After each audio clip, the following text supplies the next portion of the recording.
right, guys, I'm bringing my A game tonight. Let's get to it. Here to get in my weight is New York chef Amanda Freitag and co-host of The Chew, Carla Hall. Oh, yeah, this is what we're gonna do. Look how tall you are. I don't like standing next to you. I'm all about intimidation. I'm towering over you. Many years ago, I was in Nashville. My hometown. So they have something there called Red Hot Chicken. Yeah, hot chicken. I couldn't feel my face. You have one of these in Brooklyn. Yes, Carla Hall's Southern Kitchen. It's hot chicken and southern sides. That's it. Oh, lovely. Let's go after this. Amanda, you and I are Food Network family. The first time I ever did anything on the Food Network was my Iron Chef battle against you. I lost by only 1 point, but I've beat you once here. Let's do that again. Tell me who you got. He's been named Miami's hottest chef, Todd Erickson. Our next contender, New Jersey's very own chef, Charles Bauer. I told you we're gonna be looking down on you. I'm gonna be standing on a milk crate over there. Todd, Charles, you guys wanna take me down. But first, you must go through each other. I'm gonna give you one ingredient, and you'll have 20 minutes to make it the star of your dish. And that ingredient is Canadian bacon. I love Canadian bacon. It has the smoke that bacon would without the fat. I never use this. I don't know what to do with it at this point. These ladies, they'll taste your dishes and decide which one of you goes up against me in round 2. 20 minutes on the clock. Ready? Go. It's getting hot in here. Today I'm making an open-faced Canadian bacon sandwich with silken eggs and a tomato hash. Today I'm making an open-faced Cuban sandwich with cornichon slaw and quail egg. Hope you're hungry. Starving. Good. Cornichons with whole grain mustard, love those flavors together and the that. crunchiness. Those are big flavors. Those are big flavors. You've got a lot going on there. Charles, what are you doing in those pans? Crisping up some Canadian bacon, a little brown butter. All right, more Canadian bacon in the pan. That's a good idea. Although he really has a love for the butter. 90 seconds. Wow, that went fast. It's crunch time. So I top my brioche with Gruyere and throw that into the salamander to give it a nice crust. I definitely have to start plating. I put the bread on the plate, butter poached Canadian bacon, the hash, and then my silken eggs. I start plating with my cheese toasts, the Canadian bacon, and then my cornichon relish, and top with the egg. 20 seconds. All of a sudden I got hot. I was like, 10. I garnish with pink peppercorns for sweetness. I'm adding crispy Canadian bacon on top. The sandwich has got layers of flavor. It's like a little bit of food porn. I've used the Canadian bacon 3 different ways to showcase the texture and the taste. I know this dish is gonna beat Todd. Todd and Charles, Amanda and I are here to choose the chef who can take Bobby Flay where? Down. This all comes down to what you did to make the Canadian bacon the star. Chef Charles, tell us what you made. An open-faced Canadian bacon and silken egg sandwich and tomato hash.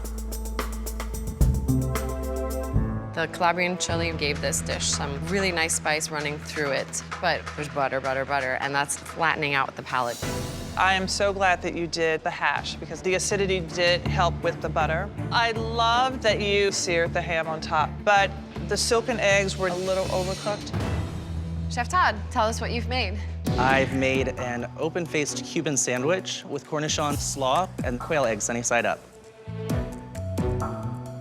The fact that you julienned the Canadian bacon was perfect because it actually reminds you of the pulled pork. But the quail egg, I had that one little perfect bite and it's gone. I agree with Carla, but it was a bit of a tease. But the cornichon and the mustard tied it all together. For me, the pink peppercorn was a sweetness that we didn't need. Like Coco Chanel, take one thing off before you leave the house. That was just one bracelet too many. It's a tough decision. I've used that Coco Chanel quote on my line cooks. Damn you, pink peppercorns, you could be my downfall. The chef who will be moving forward is Chef Todd. I'm disappointed, but I rep New Jersey the way that I wanted to, and I showcased my love for cooking. Thank you. I love the balance of flavor on this dish. That is just a little bit of what you're gonna have to do. If you wanna represent us. I want to be your friends. Our friends beat Bobby Flay. Right. We need you to take him down.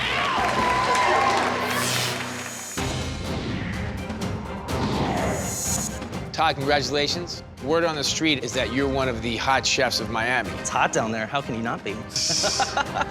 What is your signature dish? My signature dish is Salisbury steak. What? What? That's like a diner dish, isn't it? It's a hamburger with sauce on top. All right. Amanda and I cannot be judges for this round. Instead, we have food experts standing by to do a blind tasting. Your 45 minutes starts right now.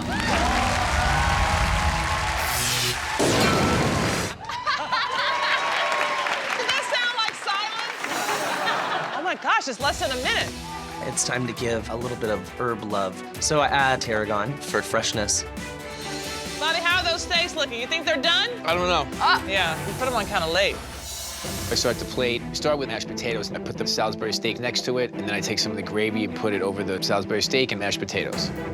I dollop my root puree and then the Salisbury steak. A little bit of the sauce. On top of that, the roasted mushrooms, and pile those up high. Oh my God, 10, 9, 8, I put a little crispy bacon into the gravy and some fresh parsley. 4, 3, 2, 1. I really wanted to get a couple more spoons of gravy on, but the colors are there, the textures are there. I'm just hoping I pulled it off. Good job. Beautiful. Todd's looked really good, very modern, but I feel good. I just don't know if it's Salisbury steak or not. Bobby and Todd, congratulations. Now I'd like to introduce you to the judges. Chef and owner of the Brindle Room, Jeremy Spector. Chef and owner of Delicatessen and Mac Bar, Michael Ferraro. And the founder of the International Culinary Center, Dorthy Cann Hamilton. Judges, today's challenge was a throwback, Salisbury steak. Please start with the first plate.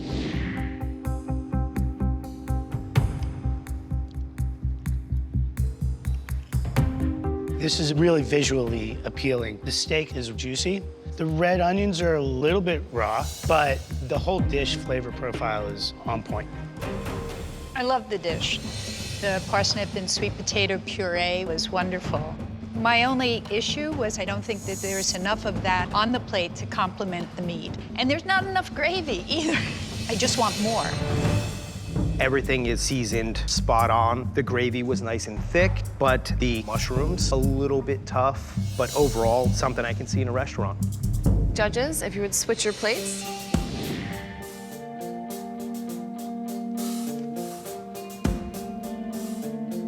This really pops with a lot of flavor, but it's a little denser and not quite as juicy. This is a totally different Salisbury steak, and I loved it too. I mean, the crispiness on the outside was really nice, and then there's the chipotle pepper. I like that punch, but the potatoes could use a little more seasoning. The smokiness in there surprised me a bit. You're like, wow, that works really well, but it becomes a little bit overwhelming as you continue to eat it. I would have toned that back a bit. Overall, both very good dishes. It's gonna be a hard decision today. Not too bad for somebody that's never made a Salisbury steak before. Thank you. If I win, new business, TV dinners. And the winner is... Chef Todd, you just